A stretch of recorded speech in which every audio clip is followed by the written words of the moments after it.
monde, c'est Noémie, j'espère que vous allez bien. Alors aujourd'hui, je vais répondre à vos questions concernant la biodiversité australienne.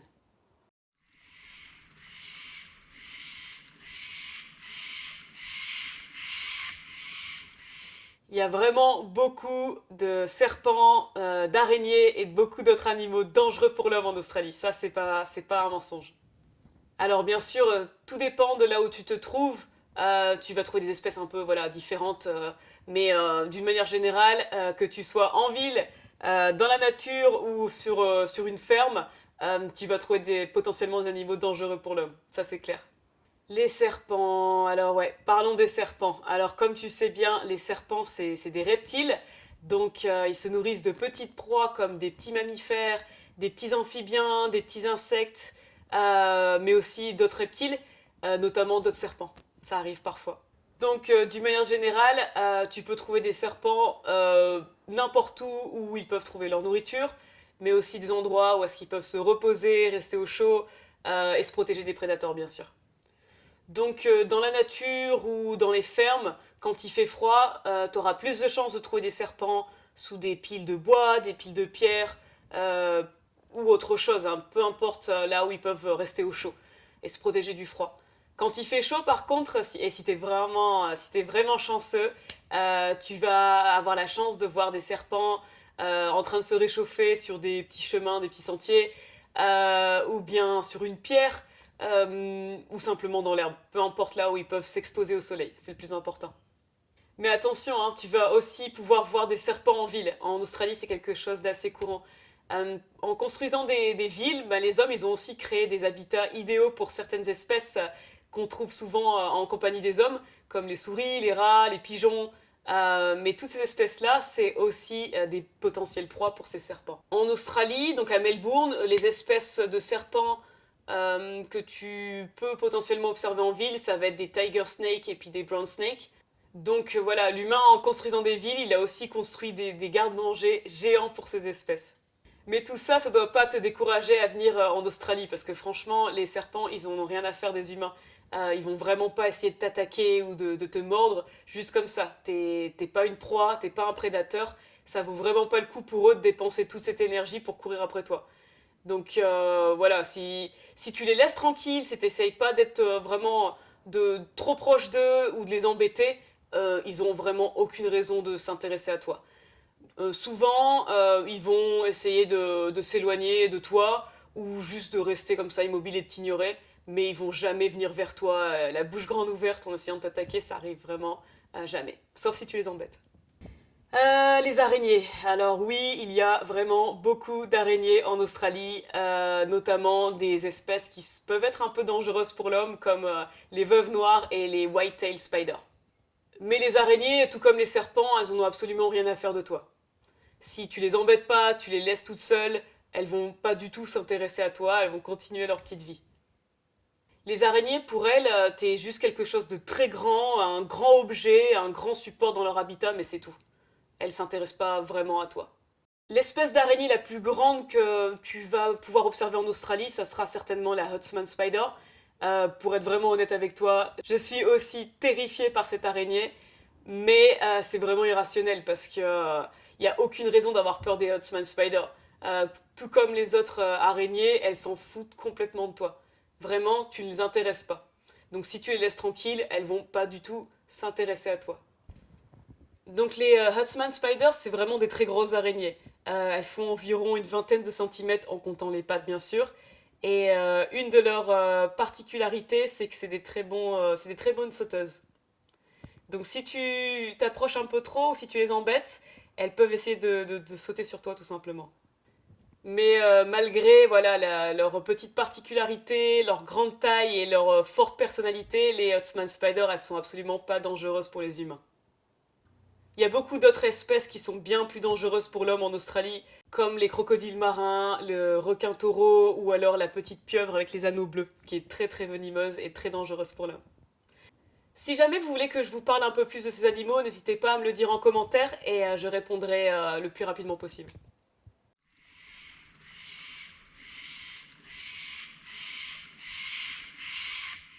Alors oui, et pour plein de raisons différentes.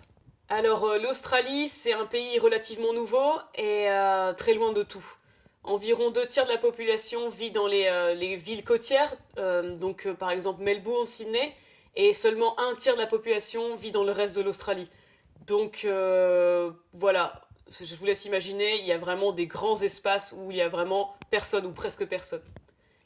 Et dans ces espaces, on va y trouver des grandes étendues sauvages ou presque sauvages qui ont presque pas été abîmées par l'homme. Donc forcément, ça va être la maison de beaucoup d'espèces assez particulières et intéressantes. Et oui, parce qu'en fait, il y a plus de 600 000 espèces natives en Australie et la plupart d'entre elles ne peuvent pas être observées dans la nature ailleurs qu'en Australie.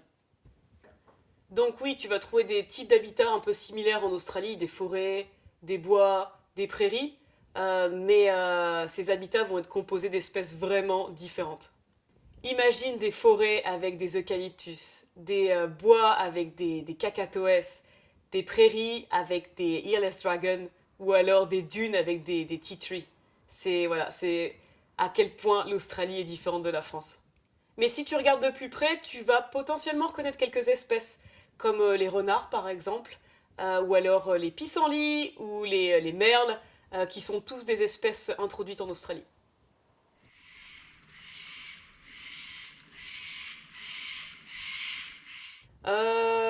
Alors les deux, parce que l'un ne va pas sans l'autre. Si on impacte l'habitat, on impacte la végétation et donc on impacte les plantes. Donc certaines de ces espèces de plantes vont être sévèrement impactées, devenir en voie de disparition ou simplement s'éteindre tout doucement.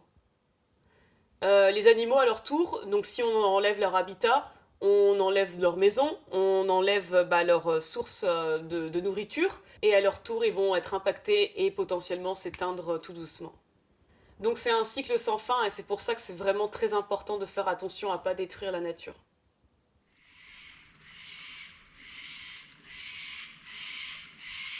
Alors il y a vraiment beaucoup de choses qui menacent les espèces que j'étudie. Et ce qui est fou, c'est que pour la plupart d'entre elles, elles sont liées aux humains d'une manière ou d'une autre. Mais je dirais que pour la plupart de mes projets, ce qui menace le plus souvent la faune et la flore, c'est la destruction, la dégradation ou la fragmentation des milieux naturels. Alors oui, en fait, la destruction d'espaces naturels est souvent requise pour pouvoir construire des nouvelles maisons, des nouvelles usines ou peu importe le type de développement. Et en plus de ça, en fait, ce qui se passe, c'est que une fois que c'est construite, l'activité humaine qui va y être établie va aussi impacter les zones adjacentes de milieux naturels de végétation. Donc par exemple en y déposant des déchets ou d'autres types de pollution, ou alors en introduisant des espèces invasives de plantes, des mauvaises herbes. Donc dans un scénario pareil, les plantes qui ont vraiment qui vivent seulement à un endroit vraiment spécifique peuvent simplement se retrouver effacées de la carte, s'éteindre tout simplement parce qu'elles ne peuvent pas, elles n'ont pas de jambes, elles peuvent pas courir, s'éloigner du danger. Alors c'est pas beaucoup mieux pour les animaux, hein, parce que dans la plupart des cas, leur habitat est simplement enlevé, détruit, et on ne va pas du tout le remplacer. Et pour certaines espèces comme les Gengen Kokatu ou les Powerful Owl, qui sont des très grands hiboux, pour eux c'est un peu compliqué parce que ils ont besoin d'attributs vraiment très spécifiques pour pouvoir se reproduire. Ils ont besoin de très gros creux d'arbres dans lesquels ils vont pouvoir construire un nid assez grand pour élever leur famille. Donc imagine si on enlève ces arbres-là, c'est très compliqué pour eux.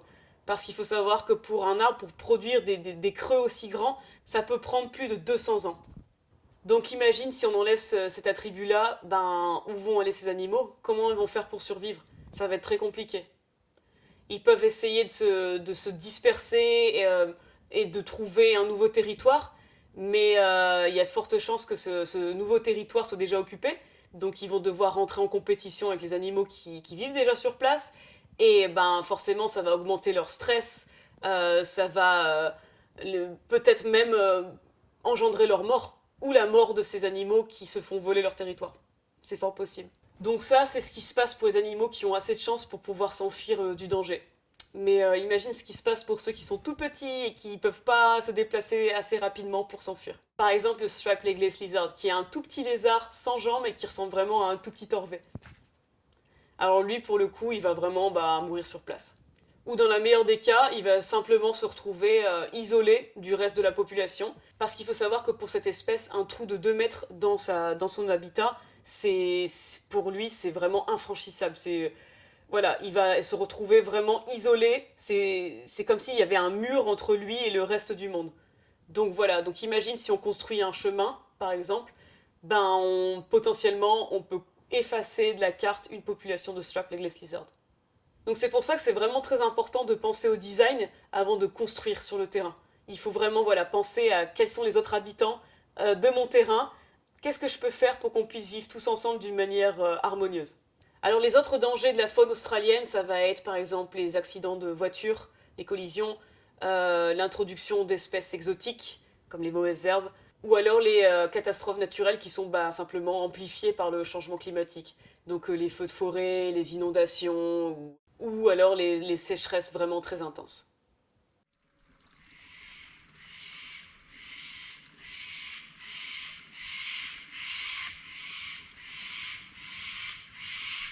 Alors au cours des derniers 2 siècles, l'Australie a perdu plus d'espèces de mammifères que n'importe quel autre continent de la planète. Et c'est pas beaucoup mieux pour les plantes, parce que l'Australie maintenant compte plus d'espèces non natives que d'espèces natives. En fait, l'Australie compte l'un des plus hauts taux d'extinction des espèces dans le monde. Alors il y a environ une centaine d'espèces qui est listée comme éteinte ou éteinte dans la nature dans la législation australienne. Mais ce chiffre est certainement vraiment sous-estimé parce que ça compte uniquement les espèces qui ont été vraiment bien étudiées. Alors aujourd'hui, il y a environ 2000 espèces qui sont menacées ou en voie d'extinction en Australie. Et ce chiffre grandit tous les jours. Donc oui, chaque action compte pour sauver la faune et la flore australienne.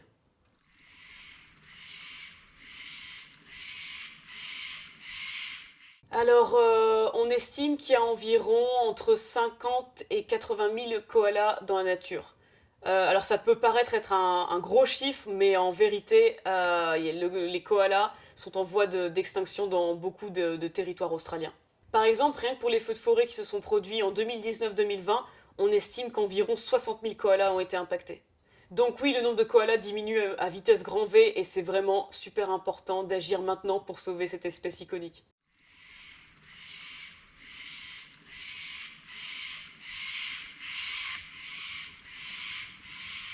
Alors, pas moi personnellement, mais beaucoup de mes collègues, oui.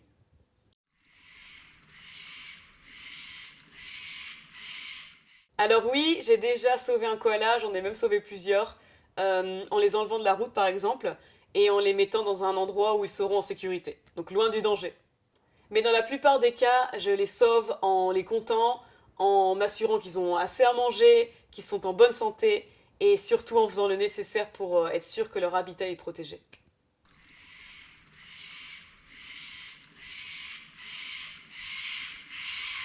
Alors les koalas, ils sont pas vraiment chanceux, parce qu'ils ont des prédateurs dans les airs, mais aussi sur la terre.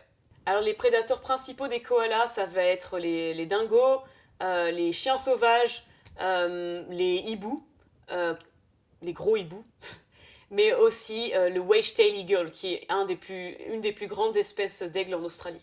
Alors souvent les koalas ils sont en sécurité en haut dans les arbres, ils vont pas se faire attaquer par des dingos ou des chiens sauvages, mais par contre quand ils descendent et se déplacent par terre, ils sont pas très rapides. Et là vraiment c'est vraiment le moment le plus vulnérable, là où ils peuvent se faire attaquer assez facilement.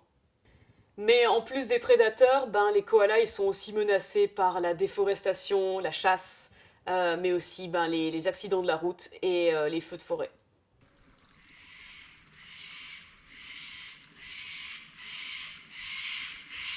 Alors, j'étudie et je protège toutes les espèces australiennes. Donc vraiment, qu'elles soient menacées, en voie de disparition ou non, mon objectif c'est vraiment de faire en sorte que chaque espèce australienne soit protégée. C'est pas parce qu'une espèce est relativement commune qu'elle ne peut pas un jour devenir en voie d'extinction. Si on fait pas le nécessaire pour les protéger, chaque espèce potentiellement peut devenir une espèce menacée. Toutes les espèces qui sont listées en voie d'extinction, là il faut vraiment agir maintenant, il ne faut pas attendre. Donc voilà, ces espèces-là, c'est vrai que je leur donne la priorité dans mes projets. Merci beaucoup pour vos questions, n'hésitez pas à en poser d'autres dans la section des commentaires juste ici en dessous, et on se revoit bientôt. Ciao!